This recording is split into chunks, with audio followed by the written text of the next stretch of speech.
Bismillahirrahmanirrahim. Assalamualaikum warahmatullahi wabarakatuh.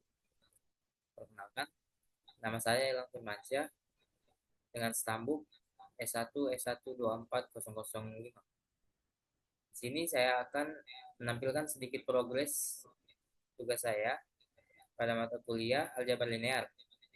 Di sini saya mengambil judul penerapan aljabar linear dalam sebuah aplikasi menggunakan metode kolaboratif filtering.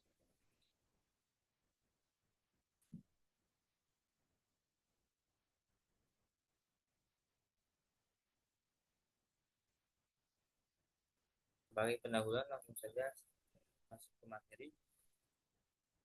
Sekarang ini hampir semua orang menggunakan aplikasi digital untuk berbagai keperluan, seperti nonton film, dengar musik, ataupun belanja online. Menariknya, banyak dari aplikasi tersebut bisa memberikan rekomendasi secara otomatis. Misalnya, YouTube menyarankan video yang mungkin kita sukai, Spotify menyusun playlist sesuai selera kita, ataupun Shopee yang menunjukkan produk yang cocok untuk kita beli. Semua itu bukan terjadi secara kebetulan, melainkan karena adanya sistem cerdas yang disebut sistem rekomendasi. Salah satu cara kerja dari sistem ini adalah dengan menggunakan metode yang disebut collaborative filtering. Singkatnya, metode ini melihat kebiasaan pengguna lain yang punya minat serupa, lalu menyarankan hal-hal yang mereka sukai kepada kita. Tapi supaya sistem ini bisa bekerja dengan baik, dibutuhkan pengolahan data yang sangat besar dan rumit. Nah, disinilah peran aljabar linear sangat penting. Aljabar linear yang biasanya kita kenal lewat materi vektor, matriks vektor, yang biasanya kita lihat di kelas matematika, ternyata sangat berguna dalam dunia nyata. Lewat konsep-konsep seperti komposisi matriks dan faktorisasi.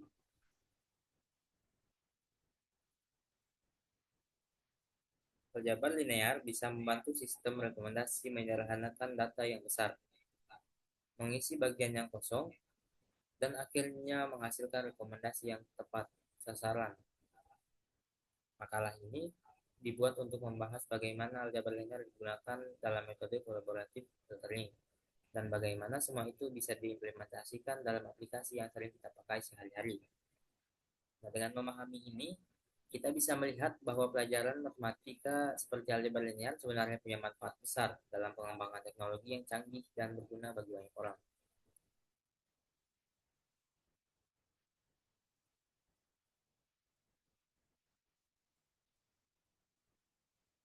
Masuk ke pokok pembahasan, sistem rekomendasi adalah teknologi yang membantu kita menemukan sesuatu yang cocok berdasarkan minat dan perilaku pengguna lain yang mirip dengan kita.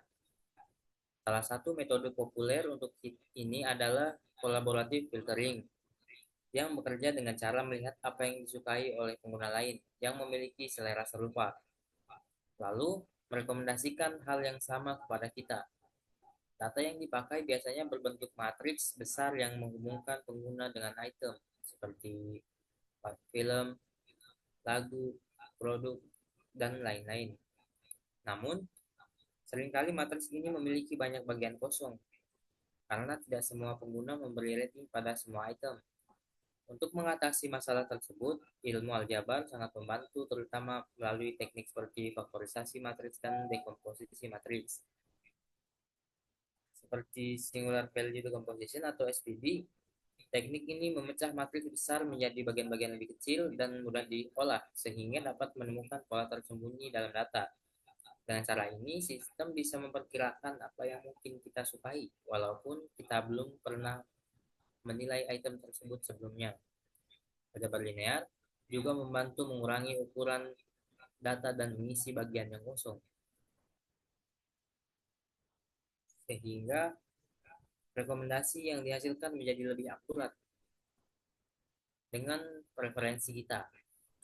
Penerapan metode ini sudah banyak digunakan dalam berbagai aplikasi, seperti layanan streaming film, musik, dan e-commerce, dan terbukti efektif berdasarkan beberapa penelitian di Indonesia dalam beberapa tahun terakhir. Misalnya, Selain menggunakan teknik dekomposisi matriks seperti SVD, ada juga metode lain yang cukup sering digunakan dalam sistem rekomendasi. Contohnya itu seperti alternating least squares atau ALS, yang mana metode ini juga termasuk bagian dari aljabar linear dan digunakan untuk mengurangi perbedaan antara nilai sebenarnya dan nilai prediksi dalam sebuah matriks rating. Caranya adalah dengan membagi matriks rating besar menjadi dua bagian. Yang satu mewakili pengguna dan satunya lagi mewakili item seperti film, lagu, dan produk. Dua bagian ini akan diperbarui secara bergantian sampai sistem menemukan prediksi yang paling mendekati kenyataan. Contoh penggunaannya bisa dilihat di Netflix, di mana sistem rekomendasinya menyarankan film berdasarkan kebiasaan pengguna lain yang punya selera mirip. Begitu juga di Spotify, sistem secara otomatis membuat playlist berdasarkan lagu-lagu yang sering didengar oleh pengguna dengan pola mendengarkan yang serupa. Bahkan di Tokopedia ataupun Shopee, metode kolaboratif filtering digunakan untuk menampilkan produk sesuai dengan preferensi pengguna berdasarkan riwayat belanja orang lain. Yang menarik, semua ini berjalan secara otomatis karena menggunakan pendekatan berbasis data dan perhitungan matematis. Sistem bisa terus belajar dan menyesuaikan diri dari waktu ke waktu. Artinya, semakin sering kita menggunakan aplikasinya, maka rekomendasi yang diberikan akan semakin sesuai dengan selera kita, tanpa kita harus menjelaskannya secara langsung terlebih dahulu.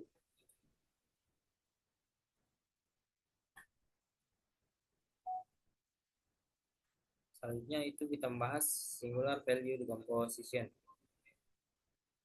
Singular value decomposition atau SVD adalah metode dari aljabar linear yang digunakan untuk memecah sebuah matriks besar menjadi tiga bagian yang lebih kecil dan lebih mudah dianalisis.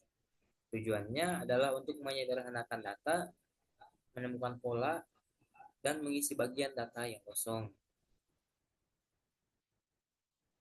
Berikut singular value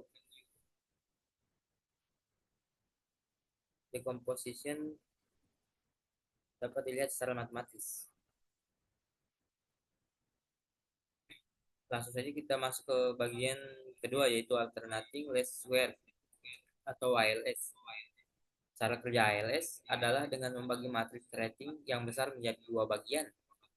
Yang pertama itu matriks pengguna, yang mana matriks pengguna itu mempresentasikan preferensi masing-masing pengguna. Yang kedua itu adalah matriks item, yang mana matriks item itu mempresentasikan karakteristik dari item. Contoh itemnya itu seperti film, lagu, dan lain-lain. ALS bekerja dengan memperkirakan isi dari kedua matriks ini secara bergantian. Misal, ketika matriks pengguna sudah diisi, sistem akan menghitung matriks item yang paling sesuai. Lalu setelah itu, sistem memperbarui lagi matriks pengguna berdasarkan matriks item yang baru, dan seterusnya. Sampai perbedaan antara nilai prediksi dan nilai asli jadi sekecil mungkin. Proses ini disebut minimisasi error. Yang terakhir adalah cosine singularity. Cosine singularity adalah cara untuk mengukur seberapa mirip dua hal, misal dua pengguna atau dua produk, berdasarkan pola angka yang mereka miliki. Bayangkan dua orang yang memberi rating ke beberapa film. Kalau rating mereka mirip, misalnya sama-sama suka film A dan B, maka sistem akan menganggap mereka punya selera yang serupa. Nah, cosine singularity menghitung kemiripan itu berdasarkan arah, bukan besarnya, tapi polanya. Cosine similarity melihat sudut antara dua vektor. Jika sudutnya kecil atau arahnya itu hampir sama, itu nilainya mendekati satu, yang mana ini berarti mirip. Kemudian jika sudutnya itu besar atau nilainya itu mendekati nol, artinya tidak mirip. Mungkin itu saja sedikit progres dari saya. Kurang dan lebihnya mohon dimaafkan. Billahi taufiq wal hidayah. Wassalamualaikum warahmatullahi wabarakatuh.